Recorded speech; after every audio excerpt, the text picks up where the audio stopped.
Hello, lovely audience. My name is James Evans, and I'm a medical librarian at Rochester Regional Health.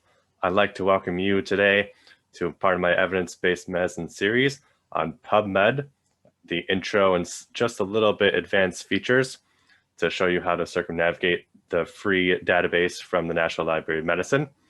Because while the database allows you to search for free, access is not free, but we at the library make it free for you, and those waters can get muddy, and hope today to clear some of that up for you. We'll begin by showing you how to access PubMed from the library homepage. So first I go to the intranet that you all know well. External links, medical libraries, brings you to our lovely library homepage. And from there, PubMed is on the popular resources on the left. Why is it important to access from our library homepage? Well, because this tells PubMed that you are an employee of Rochester Regional Health. Therefore, it will show the resources that you are allowed to have access to before it shows you the general open sources and other articles that may not be available to you. So this is the PubMed homepage. You can see on the bottom it has useful information about PubMed. Click on that if you want to learn even more than what I go over in this brief introduction. FAQs, tips on finding full text, which your handy dandy librarian can help you with too. Advanced search features, we'll go over that later in this video. Single citation matcher, that can be very useful if a colleague is giving you half of a citation. You can plug in those data points into the single citation matcher to help you find the full text or full citation of that article. Mesh database, for those of you who have watched my other video on mesh searching, you know all about that. And you can search for specific journals here at the bottom right here. On the top right, you'll see this. This is my username I've chosen. It's the same as my RRH lingo login for simplicity's sake. This is my NCBI page. I highly recommend everyone creates an account. It takes a minute and it's all for free. I'll briefly show you my dashboard here. On my NCBI dashboard, you can see you can save searches. It saves it here. Well, I have a bunch.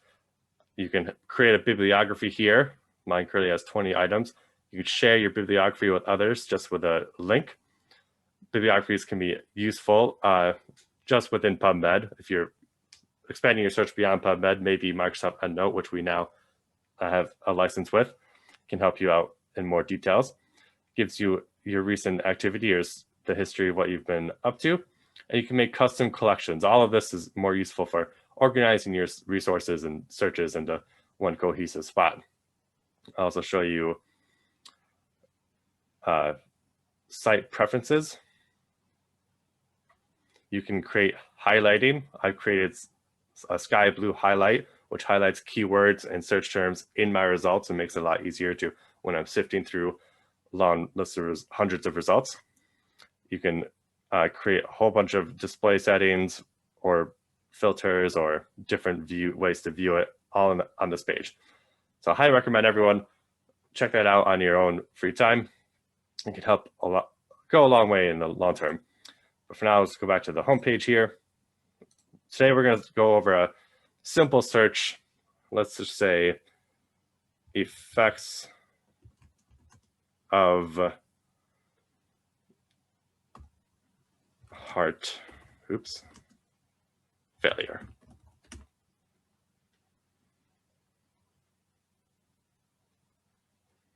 Once we get,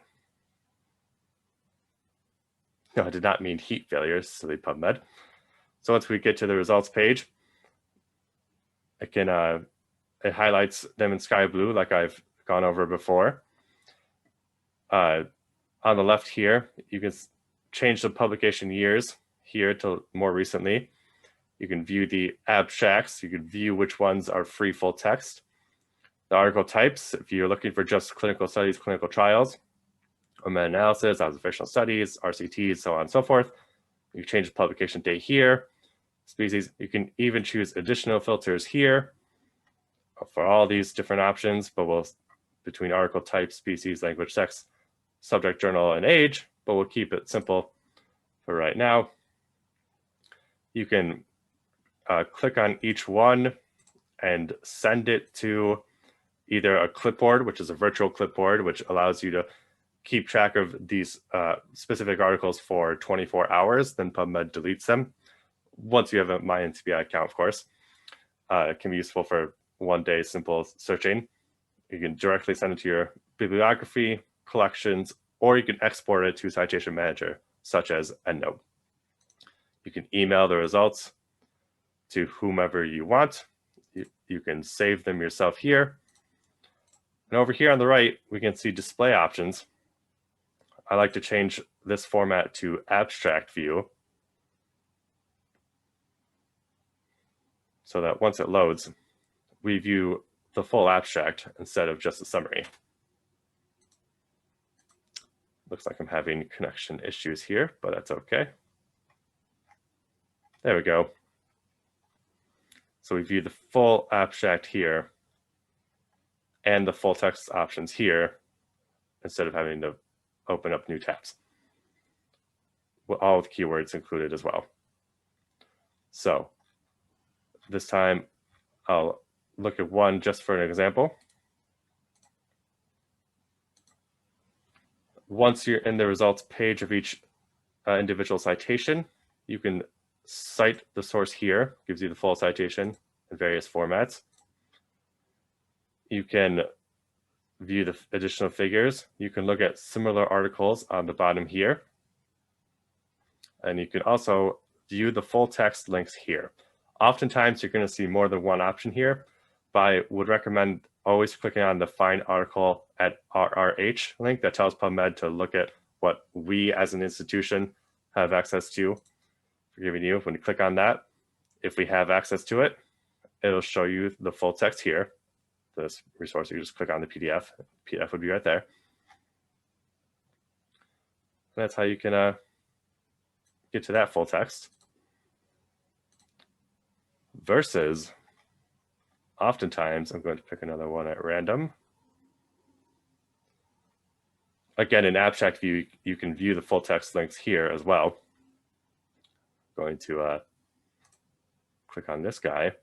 If we do not have access to the article, you'll get to this page, which means you could fill out this information and click send. That will send it to our database, which means we will route it and order from an outside institution to obtain a copy of that article for free.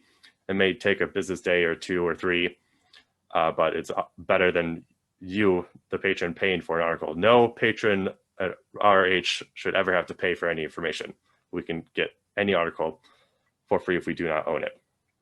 Or you could email your subject liaison librarian for the title, with title and author, and he or she will be able to order for you as well. Either or, as long as we all get the information we need. So those are the two options with that. So at this time, I'll bring you into the advanced searching features here. On this page, we'll see my search history I've done here. You could download this search strategy if you want. It downloads an Excel spreadsheet you could share with others. But on this page, we can also broaden our search out or make it more specific. So let's search again for effects of heart failure. Add that. But let's say, for example, we only wanted to look at geriatric patients. So let's type in geriatric. We can select multiple options here, including mesh terms, which, referring to my other video again, if you know geriatric is a mesh term, which it is, you could click on that, or a mesh subject heading, or mesh major topic, all there. But for right now, we're just going to keep it to, let's go with title, because we want PubMed to search for the word geriatric in the title of each result. If we click and here, it adds the information jargon for you along with the separating the two ideas with your initial query, all right there. So if we search this, brings us to 85 results, which is significantly less than our first page. And we know it has to have the word geriatric in the title, like these first three do, all highlighted by my custom highlighting in my NCBI. So there's that. You can also create a search alert here, which means PubMed will email you once a month, with any desired search query you tell it to. Librarian can also do that for you and email you once a month to save a lot of time. And create RS file for exporting into EndNote. If we go back to the advanced page here, it updated our search history.